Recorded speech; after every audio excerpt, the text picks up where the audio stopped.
Buen día amigos de Venezuela que nos siguen en la señal de Global TV 65.com. También los amigos que tienen la oportunidad de seguir el programa, el audio del programa en Aycaracha y tuguarapo.com. También recuerdo que tenemos nuestro canal YouTube. ¿Cómo se llama el canal YouTube de nosotros acá? El Rojas y Arenas. El canal de Rojas y Arenas es el YouTube. Exacto. Usted lo puede también allí, ya en diferido, en YouTube puede ver mientras nosotros hacemos unos arreglos técnicos para resolver el asunto del Periscope, que se nos ha complicado mucho, y también el asunto de llevarles el programa de YouTube en vivo. Se podría también, Andri. Faltan unos detalles. Y obviamente usted tiene también la oportunidad de seguirnos en algunas compañías de cable que llevan nuestra señal, la señal del canal, a todos sus hogares. Bueno, nosotros seguimos acá porque creemos que hay que hacer el esfuerzo, sobre todo porque la Venezuela de hoy necesita que todos pongamos de nuestra parte para lograr que la situación por la que pasamos pueda tener la suficiente información para que cada quien tome la decisión que mejor, que crea más conveniente. Por cierto que yo tengo la tentación de hablar de la Asamblea Nacional, pero eso es una pulseada política. Pues ahí ya 54, una votación. Unos sacaron 112 y otros sacaron 54. Pero los que sacaron 54 perdieron una parte importante de una institución política muy importante que es la Asamblea Nacional. Pero los que perdieron tienen el poder ejecutivo, es decir, el presidente de la República, tienen unas cuantas gobernaciones de estado, la mayoría, casi 20, o 20, 19 o 20, tienen la mayoría de las alcaldías, tienen todavía la Fiscalía, tienen la Contraloría General de la República, tienen una cosa que llaman Tribunal Supremo de Justicia, que se ha convertido en un poder muy importante, pero que, como todo el mundo sabe, el Tribunal Supremo de Justicia no atiende a la separación de poderes que pauta la Constitución Nacional, sino que responde a los intereses del Ejecutivo, o en última instancia, más que del Ejecutivo, de intereses partidistas en el país.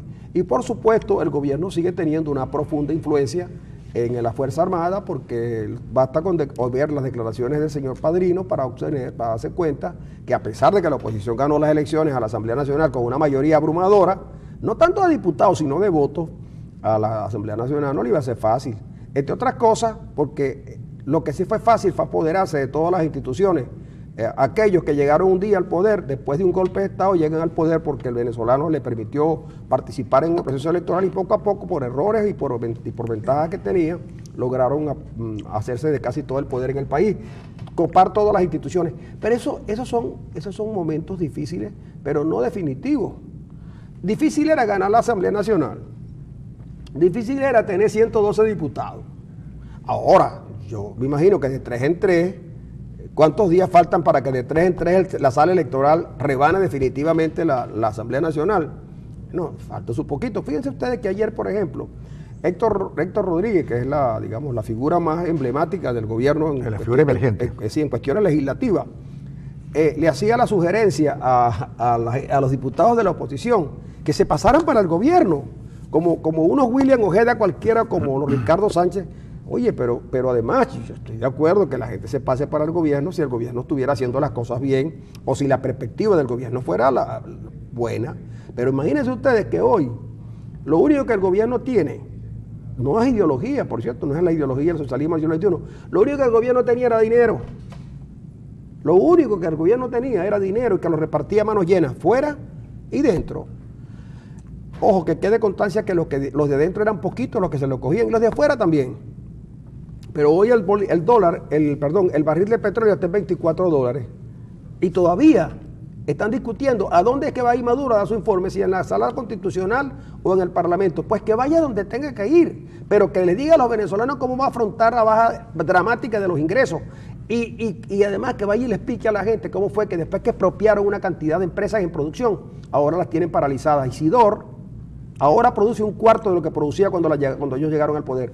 Esas son las cosas que el venezolano quiere, que hablen. Ahora, hay una crisis económica y se gesta una crisis política terrible, porque bastaría con que el Parlamento se le permitiera debatir algunos de los asuntos puntuales de corrupción que el país conoce para que veamos lo que puede ocurrir. Por ejemplo, yo sé que Jordani, Edme Betancourt y otros más saben quiénes se llevaron los 25 mil millones de dólares de las empresas fantasmas. Ellos saben, bastaría que los llamen a declarar, o por lo menos que Nelson Merente deje un poco los placeres en los que se sumerge permanentemente para ir al Congreso y decir de cuánto fue la inflación de este año, de unos tipos que dijeron que iba a ser de 26 o 30, o que digan, por ejemplo, cuál fue el comportamiento del Producto Interno Bruto, o que digan cuál es el origen de las importaciones venezolanas y a cuánto ascienden.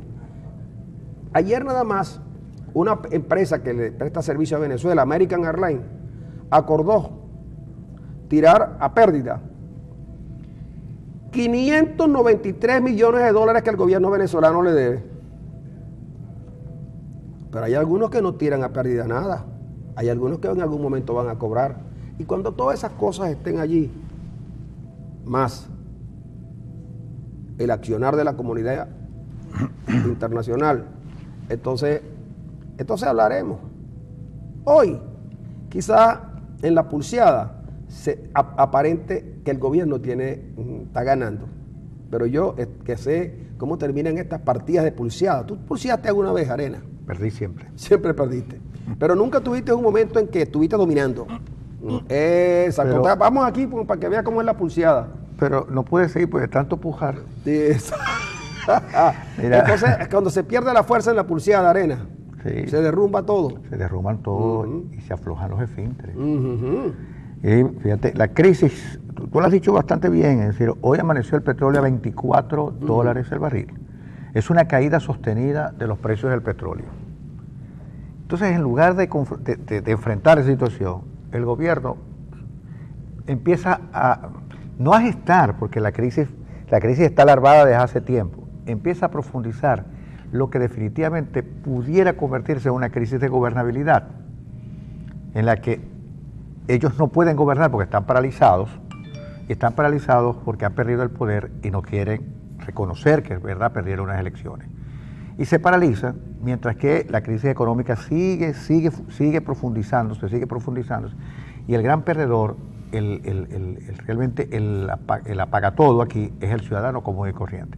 Entonces el gobierno debería enfrentar la crisis. Ya el esquema que asomó el señor Salas y el propio Maduro, el esquema anticrisis que asomó, ya está en crisis.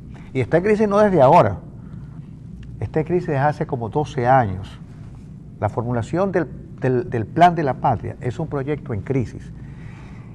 Es decir, siempre hay planes anticrisis, siempre hay. Obviamente el populismo es un plan anticrisis. Todo plan anticrisis trata de construir autoritariamente un sujeto sobre el cual ejercer el poder. Bueno, tanto el sujeto que el populismo en el poder convoca, como el propio plan anticrisis, no están funcionando. No han funcionado, no están funcionando y no van a funcionar. Al contrario, va a profundizar la crisis. Entonces es necesario un plan anticrisis viable, que haga posible, haga factible gobernar el país, gobernar con un proyecto duradero. Ya está determinado que el gobierno no lo tiene. No tiene los hombres, no tiene el conocimiento, no tiene la voluntad. Esta crisis se va a seguir profundizando y vamos a entrar en un escenario difícil de crisis económica, pero que coincide contemporáneamente con una crisis de gobierno profunda, que coincide con una crisis de seguridad profunda, con una crisis alimentaria. Entonces, cuando todas esas crisis se producen al mismo tiempo, estamos en presencia de una crisis de Estado. Una crisis de Estado que tiene el gran problema que no hay administradores eficientes de esa crisis. Y esa crisis va a terminar rompiendo la unidad del Estado, lo cual es sumamente peligroso. Por eso es que el gobierno, y en esto hacemos un llamado a Diosdado Cabello, que es no sé si es el segundo o el primer hombre a bordo, pero es el que más habla, es el que más directrices da. Hacemos un llamado a Maduro y un llamado a todo el gobierno de que eviten una crisis de Estado que rompa con la unidad estatal. Es importantísimo porque esta crisis puede provocar un escenario descomunal donde todo el mundo pierda. Entonces hay que reconocer al otro. En política se reconoce al otro. La gran virtud de la democracia es que yo me puedo ver en los ojos del otro para reconocerlo, para dialogar, para pactar, para acordar con él. Pero si eso no se hace, si al contrario, Francisco decía ayer, ¿cómo se va a dialogar con el otro si el otro no quiere dialogar? ¿Cómo se va a acordar con el otro si el otro no quiere acordar? Entonces, el problema no son tres diputados o menos diputados. El problema es que el país está sumergido en una profunda crisis y el que tiene la sartén por el mango es el Ejecutivo. Pero el Ejecutivo no tiene ni la menor idea cómo confrontar esta crisis. Sí, pero y han colocado al frente para resolverla hombres que no están capacitados, ni tienen el conocimiento, ni tienen la destreza, ni las habilidades para superarla y para afrontarla. ¿Qué me decías? No, que el asunto está en que tú estás atrapado en una situación en la que no hay salidas, porque las salidas no estén allí, claro que están. Ahora, tú no las quieres tomar, porque como bien decía Aristóbulo en su momento, según su lógica, Aristóbulo decía que si desmontaban el control de cambio, los tumbaban. Ahora, no desmontaron el control de cambio y casi los tumban. Porque, ¿de qué se trata? Mira, hubo una elección que el propio gobierno convirtió en plebiscitaria. La convirtieron en plebiscitaria y la gente sabe que votó contra el gobierno. Aquí votaron contra el gobierno. Claro, ¿y por qué no iban a votar contra el gobierno si la gente no tiene agua? Si la gente es infeliz, chicos. Claro. Y antes había la posibilidad de, cuando venían las elecciones, hacían el reparto correspondiente. Cuando se acabó el dinero, apelaron a quitarle a los comerciantes de electrodomésticos sus bienes para regalárselos a la gente. Que no fue a la gente, que la gente los cogía y los vendía más adelante. Y ahora habían hablado del descanso alimentario y no llegó la plata porque no hay. Entonces, los socios internacionales, a quienes Chávez logró convencer con su chequera, ya no están tan de acuerdo. Fíjense que el único que se atreve a dar unas declaraciones a favor del gobierno venezolano en estos tiempos es Morales. Y Morales tímidamente, porque Morales prácticamente tiene la votación para su reelección en Bolivia, la está perdiendo 50 y tanto, 41. En Argentina, el triunfo de Macri, que a algunos puede que no les guste Macri, pero Macri llegó al poder diciendo que creía que había que poner libertad a los presos políticos. Y la señora Rousseff tiene tantos problemas económicos y políticos que difícilmente pueda hacer lo que ella hizo antes. Entre otras cosas porque muchas de las empresas que invirtieron en Venezuela están acusadas de corrupción en Brasil. Entonces el panorama para nosotros es un panorama difícil. Basta que Almagro comience a hacer algunas declaraciones. Comience a hacer algunas declaraciones sin convocar nada para que el gobierno quede prácticamente aislado. Ahora, ¿quién los va a ayudar? Los cubanos que están buscando desmarcarse. Los cubanos saben lo que pasó con el periodo especial cuando la Unión Soviética los abandonó porque no tenía cómo sostenerlos. Y ahora van para otro programa especial, otro plan especial, porque Venezuela no tiene cómo darle. Y entre otras cosas porque una buena parte del ingreso cubano era que el petróleo que nosotros les vendíamos a precio de gallina flaca, ellos lo revendían en el mercado internacional a un precio altísimo y hacían grandes negocios, y los chinos también. Los chinos compraban petróleo venezolano, le daban préstamos a Venezuela y Venezuela les daba petróleo. Y los chinos lo negociaban en el mercado internacional. No lo llevaban para China, lo negociaban en el mercado internacional y hacían un tronco de negocio. Porque estaba el petróleo a 80 y ellos lo compraban en Venezuela a 40, según dicen algunos especialistas. Señores, es necesario sentarse a conversar, pero como eso no va a ocurrir, bueno, la sala electoral se puede convertir en... Mira, la sala electoral se puede convertir en la espada de Damocles de la democracia venezolana. Pero no, chico, no. Mira, es que la sala electoral dio un dictamen. Mañana van a meter otra cosa y la sala electoral va a hacer lo mismo, pero ¿qué es lo que están gestando? Están gestando una situación de fuerza por la vía del manejo de los... A eso me refiero. Pero está bien, pero no es de la democracia. La democracia venezolana no la va a acabar en la sala electoral. Lo que va a pasar es lo siguiente: pueden rebanar lo que quieran, hasta donde puedan, pero lo que pasa es que así como las leyes las hace la Asamblea Nacional, o los diputados de Amazonas se desincorporan de la Asamblea Nacional para defenderse Y queda ahora así, pero con 109 diputados pueden hacer, no con las 2/3 partes, pueden hacer muchas cosas. Pueden revisar leyes y pueden citar a los ministros. Pueden investigar, chicos. Claro, chicos. Controlar, Claro, investigar, hacer claro. leyes. Pueden ejercer perfectamente las funciones que no las puede hacer el Tribunal Supremo de Justicia. Y además, ojo, debería dar vergüenza, ciertamente, que el Tribunal Supremo de Justicia, tal como ha sido confeccionado, un Tribunal de Justicia casi expreso, con algunos magistrados, trate de asumir las funciones que no le competen, porque son funciones de elección popular y soberana del pueblo venezolano. Ellos fueron elegidos a dedos. Entonces yo creo que el Tribunal Supremo debería asumir, mira, y hacemos un llamado a los magistrados zulianos que están allí, que fueron profesores de la universidad. ¿Por qué a ellos? ¿Por qué los vas a llamar? Bueno, primero porque forman parte, son mayoritarios en la asamblea, en la sala constitucional. Fueron formados en la universidad. Pero es que lo que yo te digo, mira, yo no sé si es que yo también, porque por esa manía mía de tratar de ver las soluciones donde aparentemente no las hay. Mire, no hay que angustiarse por eso. Que haya todas las salas electorales siempre y cuando haya estrategia política. Por ejemplo, ayer un joven diputado suplente del Zulia, que se sentía incómodo porque la Asamblea Nacional no sesionó ayer. Tenemos los votos. Y a este muchacho, amateur de verdad en la política, es un amateur, él no entiende que en política tú tienes que jugar como tiene que ser, es decir, tú puedes suspender una reunión, puedes convocar otra. Hay Ahora, muchas pero, voces en la oposición que son terribles a veces. Claro, pero no es la oposición, son personeros de la oposición que no entienden el juego político y que además muchos creen que en Venezuela se sigue haciendo la política como en el pasado. Fíjate, si la oposición se pone con aspaviento antes de las elecciones, quizás le das línea a los opositores contra la oposición. Radicales. No, pero los tipos hicieron su trabajo. ¿Qué es lo admirable de la oposición en las elecciones pasadas? No que hayan ganado, porque entre otras cosas ganan porque el gobierno se la puso fácil, que tenían un aparato electoral que cumplió, que pudo tener las actas a tiempo. Porque si no tienen las actas de Amazonas, ¿de acuerdo? La impugnación hubiera sido mucho mejor. Pero con las actas en la mano tuvieron que inventar una conversación grabada ilegalmente. Es que en ningún tribunal del mundo eso funciona. Legalmente la oposición tiene razón, jurídicamente la oposición tiene razón, pero hay un factor que el que tiene el poder verdadero en Venezuela no es la sala electoral.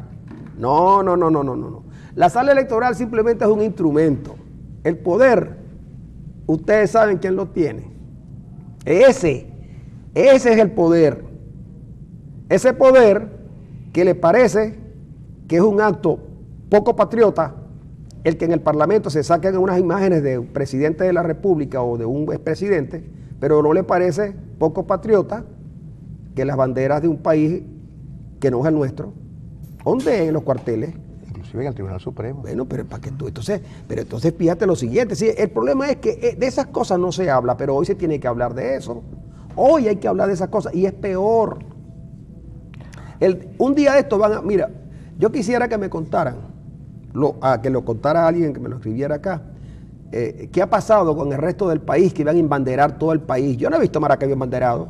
No, y incluso dicen, porque no tenemos noticia de primera con las imágenes de Chávez. Que las imágenes han sido deterioradas. Bueno, está bien, pero yo incluso no. Ahora mira, hoy escribo un artículo bien bueno de Rafael Ángel Lombardi precisamente sobre eso. Y yo creo que sacar siempre lo he dicho, con toda la razón del mundo, esas retratos, fotos, imágenes, iconos, están bien sacados del Parlamento. El Parlamento no es para tener ni de ese ni de ningún otro. El Parlamento no es el escenario, no es el espacio político para rendirle culto a nadie, exceptuando a la democracia misma. Aquí el único Dios que debe haber es la democracia, es decir, el derecho a opinar, el derecho a discutir, el derecho a disentir, el derecho a dialogar. Ese es el único Dios que debe haber en el país. Pero rendirle culto a alguien, no, eso, en política de un país avanzado, eso está totalmente superado. ¿Quiénes profesan culto a las personalidades? Los países más atrasados, Corea, Cuba. China dejó se dejó de eso. Pero ahorita solo Corea, pero eso termina, mira. Había un país llamado China, que la capital era Pekín, no Beijing, Pekín. Y había un tipo que llamaban Mao Zedong, y ahora es Mao Zedong. Bueno, a Mao Zedong le tenían... Y ahí, como lo habían amado. A Mao, sí. Pero a Mao, perdón un segundo, Mario. A Mao Zedong, el culto a la personalidad con Mao Zedong era enorme, pero con Mao Zedong no. No. De eso lo vamos a conversar al regreso.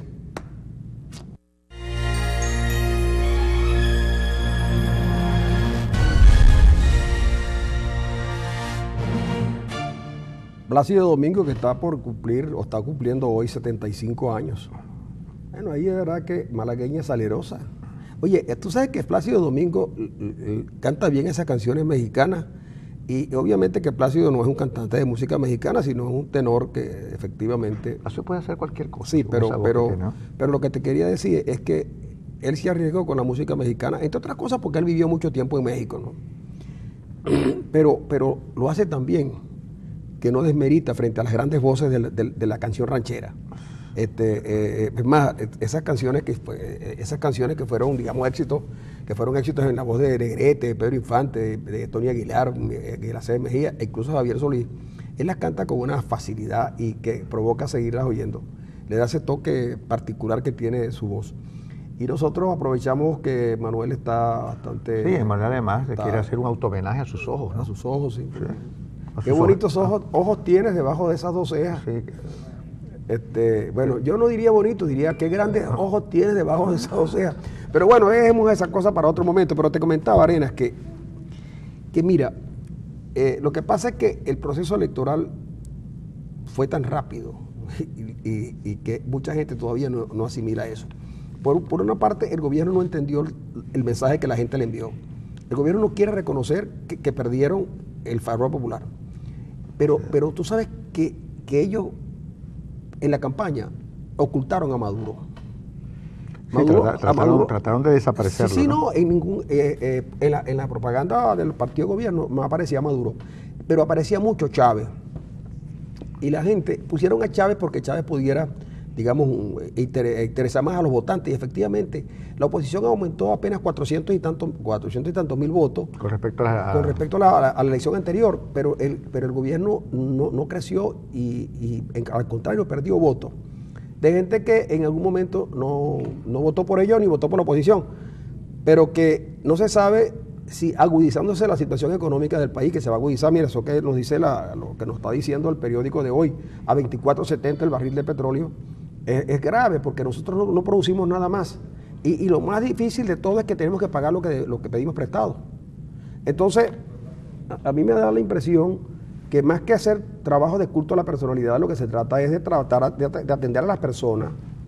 A los vivos, chicos. A las personas, ¿verdad? Porque fíjense ustedes, un plátano en Maracaibo está costando 100 bolívares. 100 bolívares. 10 plátanos. 1000 bolívares. 1000 bolívares. 10 plátanos, 1000 bolívares. Y eso es lo que la gente compraba para su casa, una familia pequeña. Pero la leche está en 2000, si se consigue.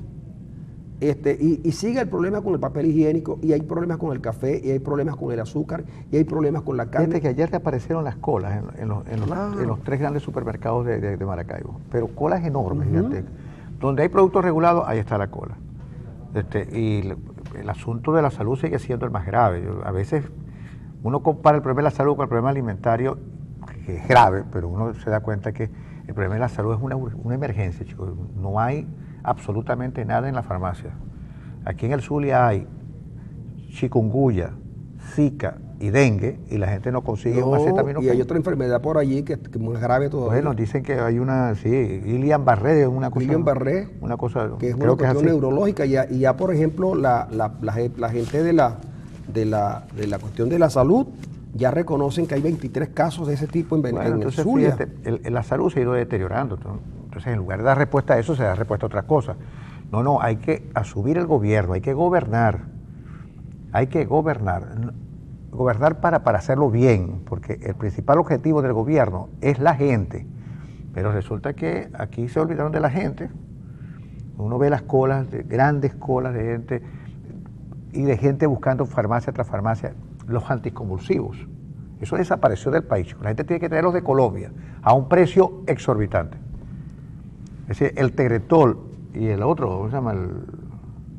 El Valpone. El Valprom. Bueno, tienen que traerlo de Colombia porque aquí no se consigue. Pero aquí el problema de la convulsión, los problemas de convulsivos, se han convertido en un problema de salud pública casi.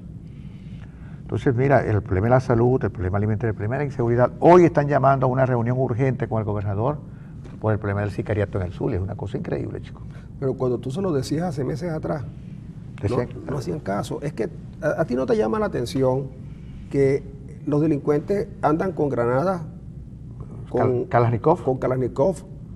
Ayer mismo yo vi en el Twitter unos tipos que amenazaban a la oposición encapuchados con armas. Entonces yo digo, oye, armas de guerra. Entonces los policías los atacan en los cuarteles, matan policías todos los días. Y de paso descubres que hay policías que son delincuentes. Sí. Entonces el gobernador Arias Cárdenas, hace como un mes o 2 meses, decidió colocarse al frente de la policía regional. ¿Por cierto qué pasó con eso? Nada.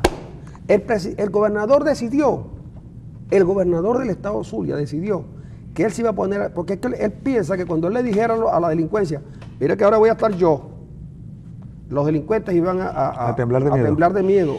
No, el gobernador, y se lo dijimos, gobernador, deje esas cosas. Pero él se propuso, y el gobernador es el principal responsable de la policía en el estado Zulia, no responsable institucional. Él está al frente de la policía, lo dijo él. Entonces ahora el alcalde de San Francisco está pidiendo una reunión de emergencia porque el problema de la seguridad lo tiene desbordado. No hay, y la gente no puede salir a sus casas. En estos días con las fiestas navideñas veíamos poca gente en la calle, ¿no? En esas horas finales ya que antes había mucho movimiento.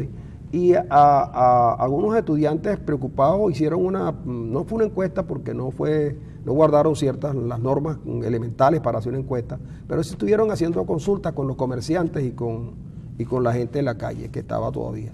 Y le dijeron que primero las ventas estuvieron muy bajas, ¿no? A pesar de que en algunos sitios se vio afluencia comprando juguetes a última hora. Pero otros bienes como comidas y cosas de esas. Incluso hay una panadería que todos los años se llena, este día de 31 es una cosa increíble. Este año las ventas bajaron dramáticamente. Pero la gente decía en las pocas colas que había para comprar cosas de esas, que estaban comprando para irse a sus casas, que la opción de salir a fiestas, a cosas de esas, prácticamente nula. Por eso era que uno sentía cierta es decir, que había faltado la alegría. Bueno, ¿por qué? Por la inseguridad. Fíjate, la gente las atracan en su casa, pero ya no es en la zona urbana, sino hasta en los barrios. Fíjate, el caso más dramático de ese asunto es la maldad, es la maldad del victimario. En días recientes, creo que en estos días, fue asesinado un empleado de un banco, de una manera tan cruel. Yo nunca había leído una reseña tan dramática como la muerte de ese muchacho, de la violencia y la maldad con la que se ensañaron contra ese muchacho. 40 puñaladas. El informe forense recoge que entre la primera puñalada y la última me dio media hora.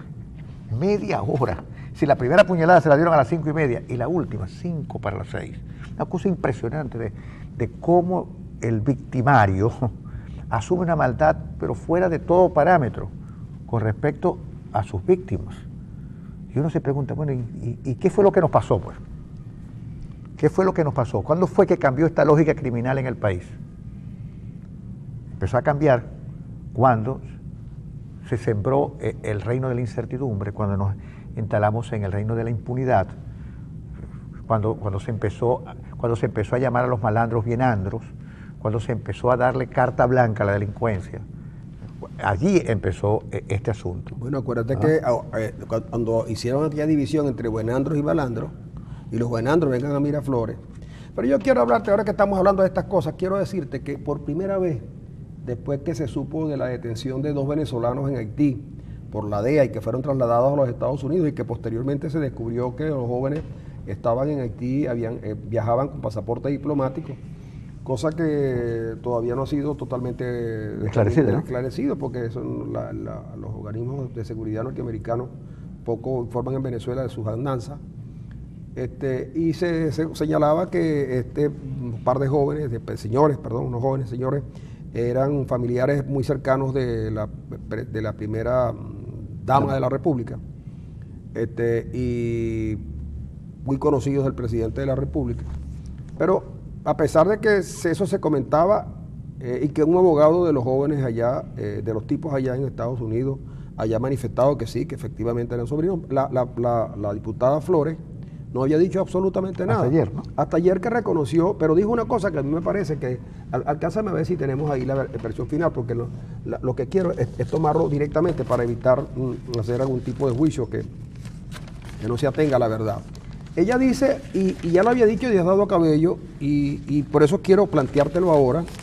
Ella dice que fue un secuestro. Que fue, primero, una cosa que es grave, ¿no? De mucha gravedad, que es lo siguiente, que es que Cilia Flores dice que la DEA violó la soberanía nacional, y eso es grave, ¿no? Eso es muy grave. Dice, Cilia Flores acusa a la DEA de secuestrar a su sobrino. Primero hubo secuestro. Pero los muchachos no estaban aquí, ¿no? Bueno, no. Fueron en Haití, donde se los sustrajeron. Pero ella dice cosas como esta, mira, tenemos la foto, sabemos quiénes son los funcionarios de la DEA que incurrieron en delito aquí en Venezuela, dijo la diputada del partido de gobierno. Pero los jóvenes fueron detenidos en el aeropuerto haitiano junto a otras personas en una avioneta Cessna Citation 500 que partió desde Maiquetía. Bueno, pero que los muchachos viajen en una avioneta no tiene, pues si tienen amigos que tengan avioneta tampoco es problema. Lo que sí es grave es que Cilia Flores dice que la DEA violó la soberanía nacional. Y yo digo que Cilia Flores debe acompañar esa denuncia, ¿no? Esa denuncia en el Parlamento, para que sea debatida en el Parlamento y así enviarle una nota de protesta a los Estados Unidos, porque un organismo sin jurisdicción en Venezuela violó la soberanía, ¿de acuerdo? Porque según ella dice, hay suficientes detalles y pruebas y evidencia de que la DEA violó la soberanía nacional. Y entonces yo creo que aquí no se le puede permitir la violación de la soberanía a nadie. Y si tiene las pruebas, va a la Asamblea Nacional o al Tribunal, a la Sala Constitucional, que es ahora, digamos, el sitio donde se reúnen estas cosas, y denunciar a la DEA, y denunciar a los Estados Unidos, pero en concreto, porque ya nosotros nos hemos quejado, ya no hay embajador, se va saliendo la gente, poco a poco no va quedando nada en esa embajada. Pero Cilia Flores hace una denuncia grave, porque dice la diputada que la DEA estuvo en Venezuela violentando nuestra soberanía e incurriendo en delitos dentro de nuestro territorio, al secuestrar a sus sobrinos detenidos en Estados Unidos acusados por narcotráfico. Nosotros hemos esperado tener más elementos. La DEA cometió delitos de secuestro que en todo caso la defensa se encargará de probar. Tenemos elementos, tenemos las fotos de quiénes fueron los funcionarios de la DEA que incurrieron en el delito aquí en Venezuela. En este caso, que es de secuestro y de venganza, declaró. En los jardines de la Asamblea, Frankie Flores y Efraín Campos Flores fueron arrestados en Haití el 10 de noviembre de 2015, cuando trataban de negociar supuestamente un acuerdo para traficar 800 kilogramos de cocaína a Estados Unidos. Reportaron entonces fuentes estadounidenses. En diciembre, tras un proceso lleno de incidencias por cambio de abogado, ambos se declararon no culpables al comparecer ante el juez, lo cual les dio posibilidad de conocer el expediente. El 29 de febrero está fijada la audiencia definitiva. Pero hay dos cosas ahí, Francisco, que no entiendo. Porque los muchachos fueron detenidos en Haití. Es decir, que si fueron secuestrados no fue aquí, sino en Haití. No, y deben haber solicitado, si fueron secuestrados deben haber pedido rescate, por supuesto. Porque el secuestro tiene obligatoriamente que pedirse rescate. Sí. Pero claro, ellos no tienen por qué decirlo porque la policía parece, cuando piden rescate, la policía siempre le dice a los familiares que no digan nada. Pero esto sí es importante, dice, durante sus declaraciones acusó también a la oposición de actuar con apoyo al Departamento de Estado de la CIA, de la DEA, con venganza. Pero ella dice que no puede seguir hablando porque tenemos que respetar que hay un proceso.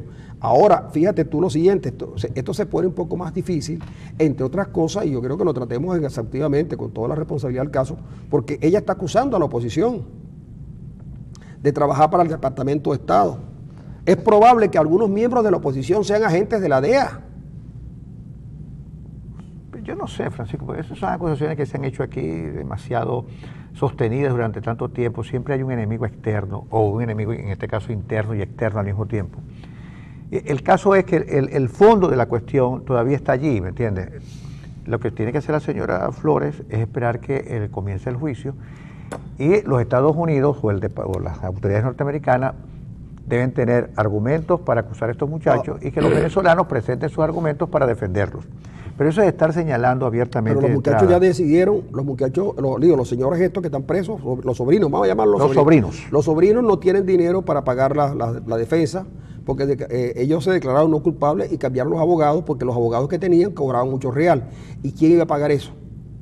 Bueno, los paganines de siempre. No, porque es así.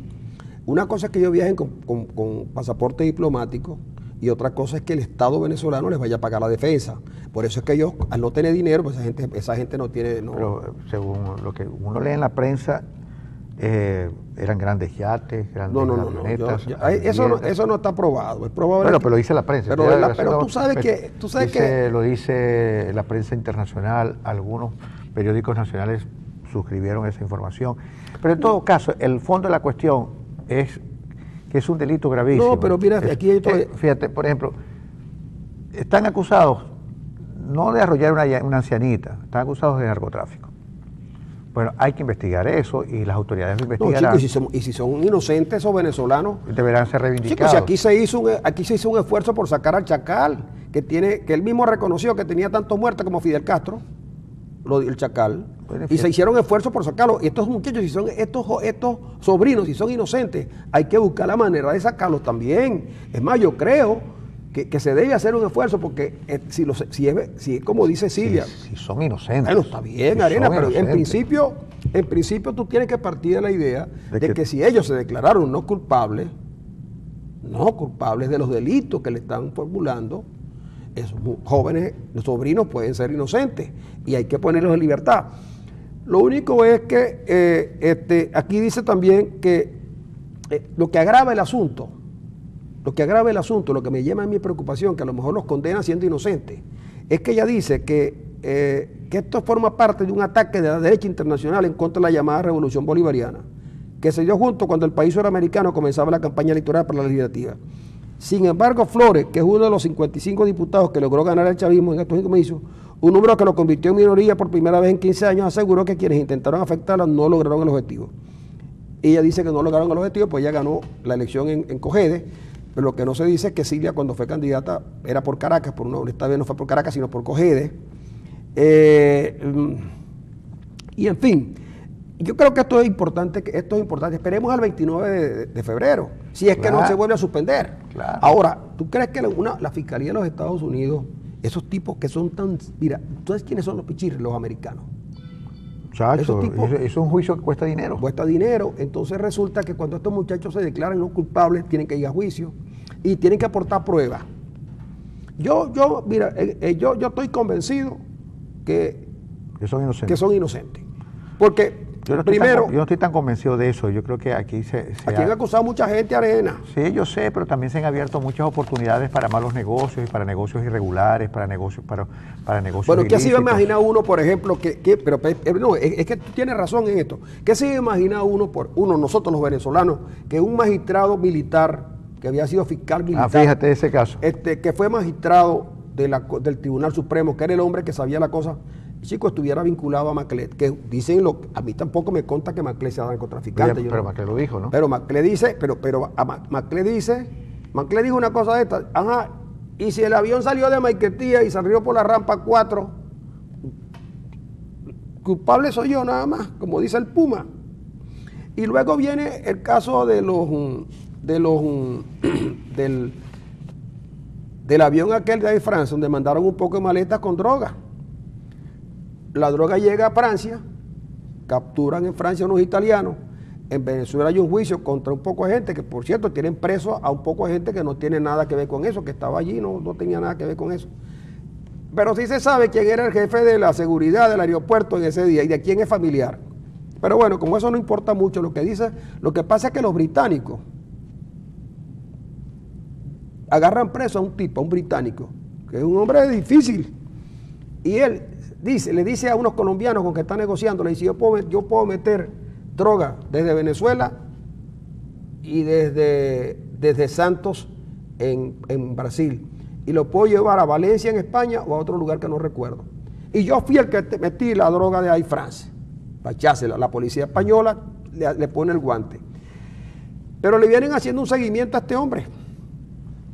Y resulta que la policía británica dice que tiene penetrada a la policía venezolana. Le paga. Le paga. Los tiene en nómina. Policías venezolanos, que son los que dan el pitazo. Policías venezolanos al servicio de los británicos. De eso tampoco se habla. No se habla. Yo creo que eso también hay que investigarlo. Claro. Porque si los británicos también ahora, no solamente los gringos, porque los gringos creen que esto es de ellos, pero los británicos también. ¿Y los chinos? No te metas con los chinos, que los chinos lavan y prestan la batea.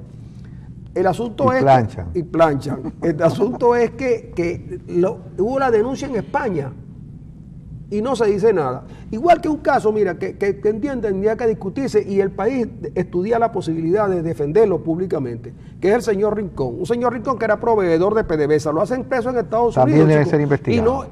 Y tiene que ser investigado, pero él no tiene doliente.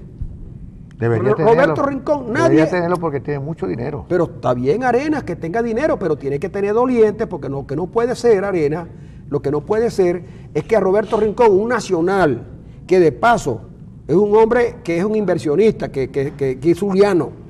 Y además que presta favores a la República. Bueno, ¿no? Chicos, que es un proveedor de PDVSA. Entonces, y de avionetas también. Y de avionetas. Pero, chicos, que ese hombre esté preso en Houston y que nadie, chico, haya dicho nada. Yo creo que el gobierno está en la obligación moral de defender a Roberto Rincón, como hay que defender al teniente Andrade, como hay que defender a Nelly Villalobos. Como se defendió en su momento al señor Hugo Carvajal, claro. Hay que defender a Villalobos, hay que defender a Roberto Rincón, hay que defender a Andrade, hay que defender a Puerta, a ese señor Puerta que era PTJ. Y te digo una cosa, es más, dada la relación que tuvimos nosotros con Cristina Kirchner, hay que defender también a Antonini. Antonini, no, pero con Antonini se portaron muy mal. Como uno de los peores. Porque a Antonini también se le fue la lengua. Antonini se puso a decir, donde cualquier parte donde llegaba, que ese dinero que él llevaba es una minucia, una burusa para Cristina, pero que vean otros maletines. Sí, pero menos mal que un hombre como Carreño demostró que ese dinero fue lanzado desde tierra al avión que pasó en Bolivia. Sí. Porque parece que cuando los aviones van para Buenos Aires, se acercan mucho a la altiplanicie boliviana y es posible que tire la cesta y que el avión la agarre. Sí, es posible. Es difícil, pero no es imposible. Sí. Ahora, Arenas... Es que para Carreño no hay nada imposible. Pero, Arenas, ¿tú no crees de verdad que nosotros deberíamos, por ejemplo, la honorabilidad del teniente Andrade, la honorabilidad de Nervis Villalobos, la honorabilidad de Roberto Rincón, de los sobrinos, y también del hombre Yaramendi, sí. Pero no, chicos, lo han dejado solo también, con esa minucia de 500 mil millones de bolívares. Pero es lo que digo yo, que no puede ser, porque la gente va a empezar a hablar mal, va a decir la gente, sí, a los hijos, a los sobrinos sí, porque son familiares de Cilia, pero ¿y por qué no defendemos a los demás? No, también no tienen derecho, no son venezolanos. Es lo que yo digo. Cuando vamos a defender, defendemos. Ahora no, porque y la gente va a empezar a hablar mal de nosotros los venezolanos, que somos excluyentes. Porque tanto Roberto, el teniente Andrade, incluso, chicos, a los que se fueron y traicionaron la revolución hay que defenderlos.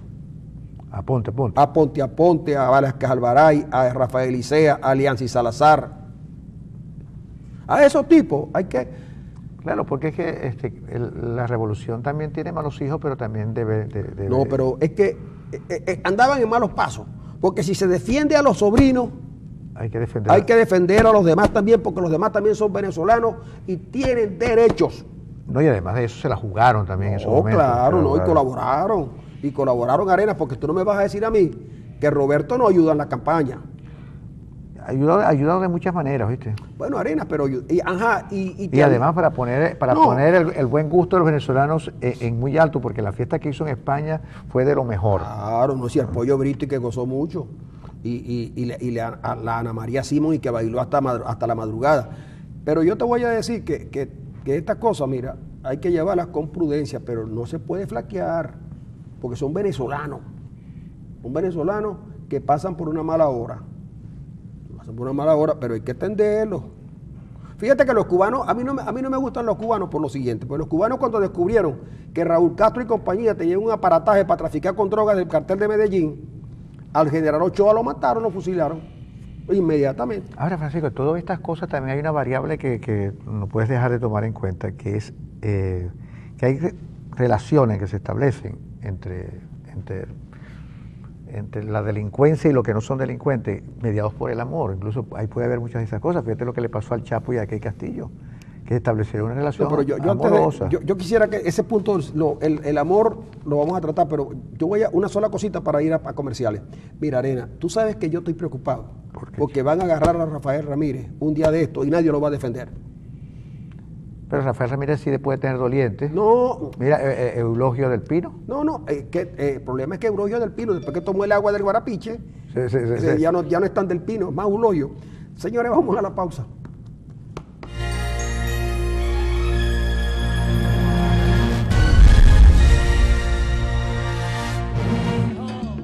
Aquí seguimos, amigos, y que me comentaba, bueno, ahí estábamos oyendo Celia Cruz.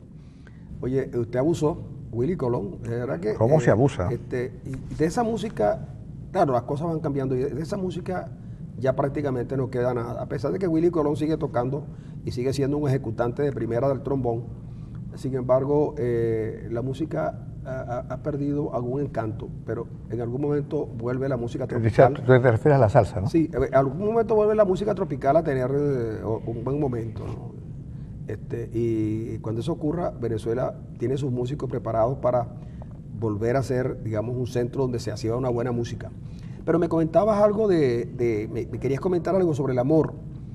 El amor puede perder a las personas. Sí, cómo no. Fíjate tú, el amor que surgió de inmediato entre París y Helena condujo a la primera gran guerra del mundo, conocida, ¿no? Sí, bueno, y terminó con la liquidación de Troya. Fíjate tú que además de eso, la gente lo que más recuerda de la guerra de Troya es el caballo. El caballo estaba frenado. Cayó frenado. Pero fíjate la relación tan increíble que surge entre una actriz que tiene un mundo de relaciones, qué sé yo, tiene su propio mundo, con un narcotraficante, como en este caso el Chapo Guzmán. El Chapo empieza a adorar a Key Castillo a partir de verla en La Reina del Sur. Empieza a adorarle, empieza a tener una pasión, pero desmedida, una loca pasión. Fíjate cómo la pasión no es razonada, ¿eh? La pasión es eso, pues una cosa irracional, y el Chapo, en esa gran, enorme pasión que lo conducía a seducir a la Key Castillo, lo liquidan, lo vuelven a detener, porque fue por eso que lo detienen, porque trató de seducirla hasta las últimas segundos. Bueno, yo no estoy seguro si el Chapo Guzmán... o tenían algún negocio, ¿no? Yo no estoy seguro si... tú sabes que, mira, hay una señora de apellido Vallejo que ahora vive en Miami, que era la presentadora de un programa que todavía conduce en Colombia, en Caracol, José Barón, creo que se llama José Barón, que es un programa de los más seguidos en Colombia, de música y cosas de esas. No me acuerdo tampoco el nombre de ella, pero el apellido sí. Ella Escobar, ella era conductora del programa de televisión y era una reina de belleza, y Escobar se enamoró de ella. Y a pesar de que todo el mundo le dijo a esta joven que ese era un camino peligroso, ella siguió al lado de Escobar. Incluso ella escribió un libro, o ha escrito varios libros. Uno se llama Amando a Pablo y odiando a Escobar, donde ella cuenta su historia, muy amargada, por cierto, por la persecución de que fue objeto, pero nadie entendía cómo una mujer que lo tenía todo, y lo perdió todo por seguir a Escobar. Fíjate tú, Key de Castillo, más famosa por La Reina del Sur que por otra cosa, a pesar de que es una buena actriz y ha hecho buenos trabajos, seguramente la sedujo la historia del Chapo Guzmán. El Chapo Guzmán es un personaje mexicano a quien los mexicanos de alguna manera han querido. Fíjate que la música de los narcocorridos son muy conocidos y algunos dedicados al Chapo Guzmán. Pero lo que la gente no dice, aparte del amor, es que el Chapo Guzmán era una transnacional, ubicada en más o menos como 50 países. Es una marca. Una marca, sí. Es una marca. Y que Kay del Castillo se haya enamorado de él, es como la tipa que se enamora del hombre en la película 50 sombras de Grey. Sí, bueno, pero lo que te quiero decir es que la gran pasión que sintió el Chapo por Kay Castillo lo llevó a la ¿Tú crees que hubo pasión? Sí, claro. Mira, hay una nota que hoy lo reseña la prensa donde el Chapo le dice, te cuidaré como mis ojos. Y ella le responde. Todas estas cartas son en clave, ¿no? En clave encriptada. Y ella le responde, me gusta que me cuides porque nunca he tenido quien lo haga. Ahí hay calor. Ahí hay calor. Ahí hay calor, allí ahí hay calor. Y, un calor de brasa. Sí, una brasa encarnada. Además, no, porque el calor de la brasa es tranquilito, ¿no? Sí, no pero muy duradero. Ahí hay fuego, ahí de verdad, ahí hay fuego. No sé si cenizas quedaron, pero ahí hay fuego. Realmente. Ahora, fíjate que el Chapo Guzmán, ¿qué pierde el Chapo Guzmán? Habrá que esperar a ver qué es lo que cuente él. El Chapo tiene muchas cosas que contar, pero por ahí hay mucha especulación y uno tiene que tener mucho cuidado también con lo que escriben y lo que sobre todo en las redes, porque empezaron a decir que el hijo del Chapo Guzmán y Chapito se habían reunido en Venezuela y me parece que pues, era demasiado lejos. Venía a Venezuela para reunirse a qué, tan lejos de México y tan lejos del Chapo Guzmán, porque había seguramente el interés no tanto de reseñar la reunión de Champén con el Chapito, sino tratar de vincular al gobierno venezolano por la vía de la protección. No tenía necesidad de protegerlo. Y da la impresión de que nunca Champén estuvo en Venezuela en esos días previos a la reunión. Lo que sí se sabe es que el contacto de Champén fue con Kay del Castillo, que pudiera haber sido la jefe de Relaciones Públicas del Chapo, y en ese interín enamorarse de él. Sí, y el Chapo enamorado de ella. Es una mujer bellísima. Ahora, el Chapo tenía un gusto exquisito por las mujeres, porque la esposa del Chapo es nada más que una reina de belleza también. Y la primera vez que lo detuvieron, una de las veces que lo han detenido, es precisamente porque él se apasiona. Y tratando de buscar un encuentro con su esposa es que lo detienen la primera vez. Sí. Y ahora es con Kay del Castillo. Por eso es que las pasiones siempre conducen a salidas irracionales. Uno tiene que pensar también. Digamos que el amor, más que la pasión, el afecto. Fíjate tú que a Escobar dicen que lo capturan porque en el momento en que está cumpliendo años uno de sus hijos, él lo llama y pasa más tiempo del que normalmente se debe utilizar para esas cosas. Lo cierto es que Kay del Castillo tendrá que explicar muy bien esa relación con el Chapo Guzmán, porque pues no le ha quedado buena. No, han querido liberarse de que el interés periodístico, la entrevista, lo mismo Champén, pero tendrán que responder a ciertas preguntas. Además eran seguidos por los cuerpos de inteligencia, fotografías de todo tipo, fácil, hasta del avión, ¿no? Y muy fácil, ¿no? Sí, señor.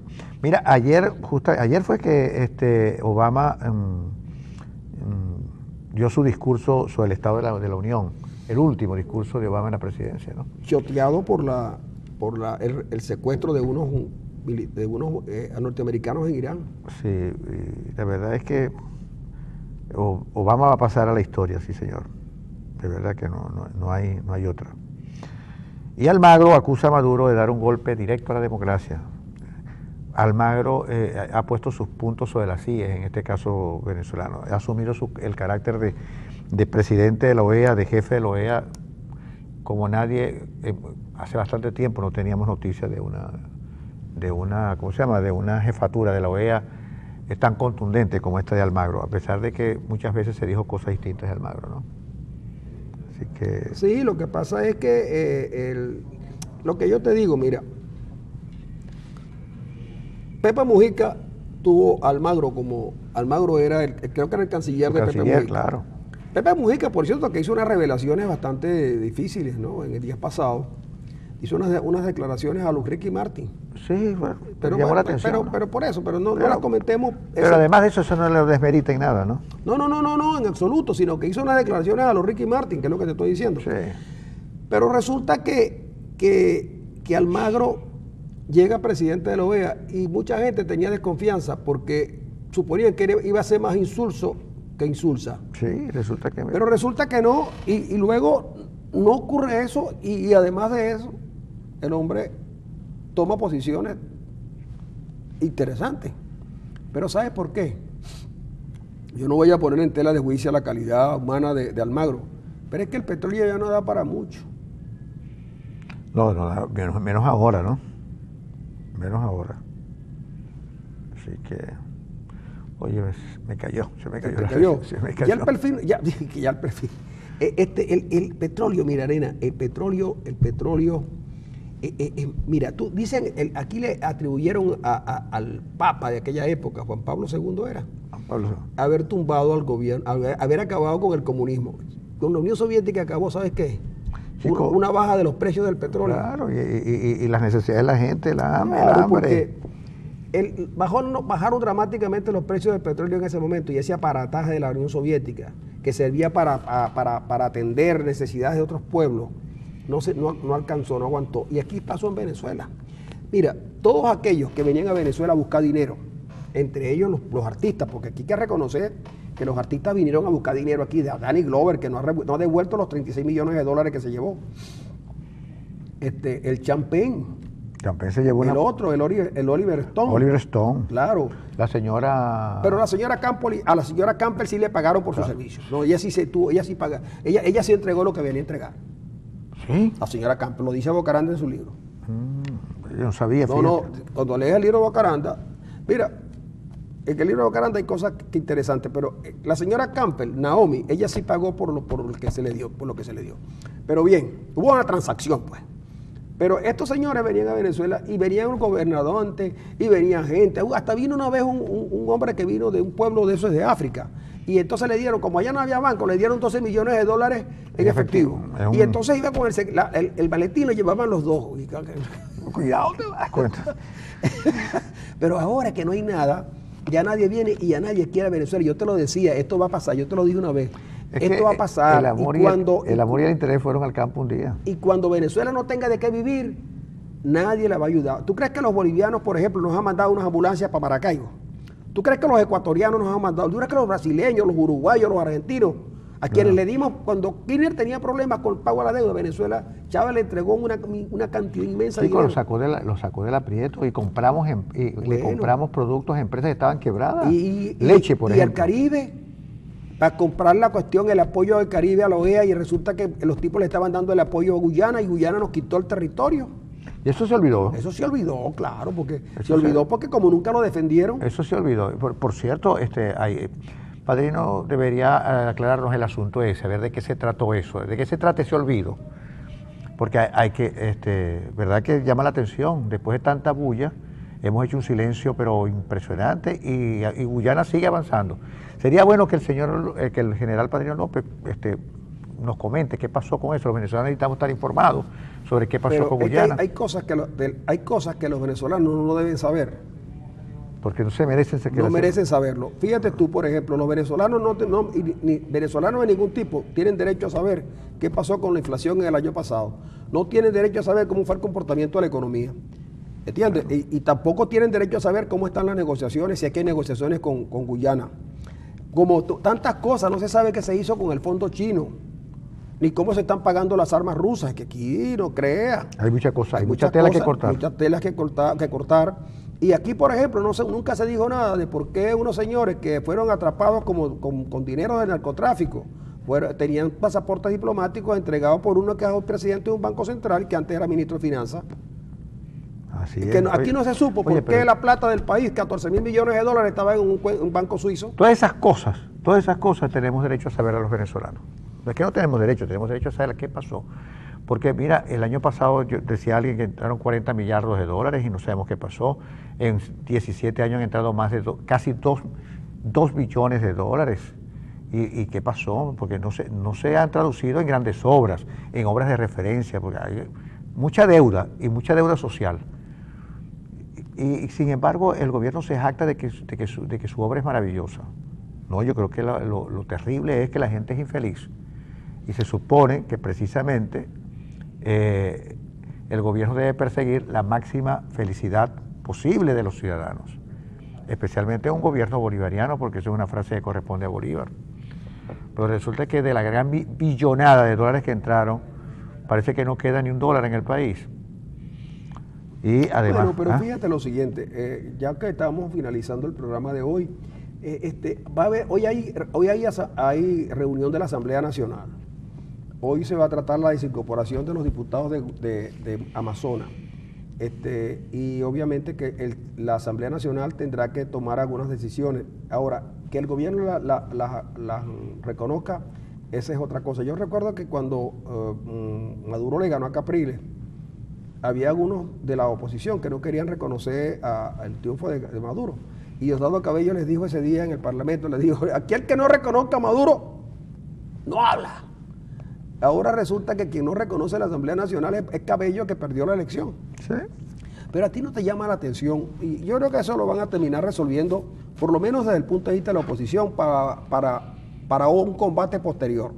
Esto de los 3 diputados pasa, ahora después de la sala constitucional y rebajará los votos a los tipos, y total que se quedarán los diputados sin curul y sin nada, y volverán las antiguas golondrinas, es la cosa, volverán. Las antiguas golondrinas. Pero a ti no te has dado cuenta que los únicos que declaran sobre estas cosas airadamente son Diosdado y Pedro Carreño. Los únicos, nadie más.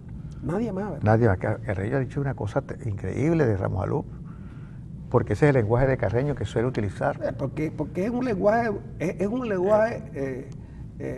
burdeliano. Sí, yo creo que sí, yo creo que eso le sobra a Carreño.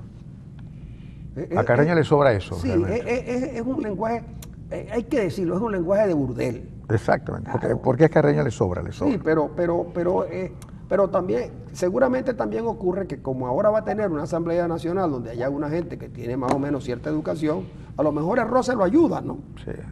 No, yo creo que esta vez la Asamblea va a hacer algo. Yo le pregunté a alguien que me llamó, a un dirigente del partido, es mi amigo y una persona muy decente, le pregunté, ¿por qué tiene que hablar Carreño así? Y me dijo, porque ese es el lenguaje cuartelario. Así hablan en los cuarteles. ¿Sí? Sí, me dijo. Pero yo creí que... Me dijo, así hablan en los cuarteles. Pues, esa manera como se tratan ellos es así. Y yo le dije, pero Venezuela es un cuartel. Y él me dijo, casi. Sí, yo creo que aquí de verdad las Fuerzas Armadas han ido tomando terreno, que ya deberían irlo abandonando un poquito porque de esta crisis... Pero ¿cuándo tenía más poder las Fuerzas Armadas? ¿Cuando Pérez Jiménez o ahora? Yo creo que ahora. ¿Pero en qué proporción, por ejemplo? Porque es que el problema, ¿sabes cuál es el problema? Que la gente a veces cree que quien detenta el poder es el que está físicamente en el aparato del Estado. Y en este caso particular, las Fuerzas Armadas están dentro y fuera del aparato. Bueno, pero Maduro dijo en estos días que se fueran a sus cuarteles. Bueno, precisamente. Pero después nombraron unos ministros. Claro, y además de eso, ayer yo te preguntaba al final y tú respondiste, que me dejó satisfecho, es por qué el sector alimentario le toca siempre a los generales. Bueno, le toca a los generales porque ahí es que están los dólares a 6.30. Y hay que poner a alguien que los vigile, ¿no? Que no se entienda, que los maneje bien. Que no se malinterprete. Ponen a los militares porque si ponen los civiles, con la mala fama que tienen los civiles de cogerse lo que no es de ellos, hasta el queso que hay en la mesa. Ponen a los militares para cuidarlo. No es para otra cosa, es para realmente cuidarlo. Y hasta ahora lo han hecho muy bien porque alimentos no hay. O sea que los han cuidado, lo han cuidado muy bien. Mira, nosotros nos vamos a tener que despedir porque veo a Mario con una preocupación de movimientos y cosas de esas. Y entonces no me hace señas, sino que la seña es que yo no sé qué le pasa. Si es que... María hace así. Sí, yo no sé. Eso quiere decir que estamos en tercera base, a punto de anotar. Pues bien, mira, todos esperamos que hoy la reunión en la Asamblea se haga, acuda de una vez por todas el oficialismo. Yo te iba a comentar una cosa así, pero antes que tú sabes que las canaimitas, ¿no? Las canaimitas que las laptops, las tabletas que dio el gobierno, tienen bloqueado algunos canales. No me digas. Sí, señor. Tienen que hay un proceso de desbloqueamiento, porque si no, no pueden. Hay algunas cosas que están bloqueadas. Me lo dijo alguien en el taller, que le dije, mire, tú tienes yo tengo mi tableta, la que me dio el gobierno. Y entonces yo no puedo, me dijo, no, es que la programación de ustedes no se ve en internet. En las canaimitas. No podemos entrar a la internet del canal. Ah, fíjate. O sea que nos tienen bloqueado en todas partes. En todas partes no. En algunas partes. En donde puedan. Por cierto, ya los carros chinos fueron devueltos, ¿no? Sí, los carros chinos se los quitaron a los tipos. Sí. Porque se querían hacer los suecos en vez de chinos. Bueno, pero de todas maneras, lo que se da no se quita, dice un viejo refrán, lo que se da no se quita. Porque si no, tú sabes lo que pasa cuando el que da y quita. ¿Qué pasa? Que el diablo lo visita. Ah, exactamente. Esperen esa visita muy pronto. Señores, ahora no, que Mario no se quiere. Mira, tú sabes que arrancó el béisbol profesional. Pero no había terminado ya, chicos. No, terminó. ¿Hasta cuándo? No, terminó para las Águilas. El Magallanes le ganó ayer a Caribe y creo que los Tiburones le ganaron a Aragua.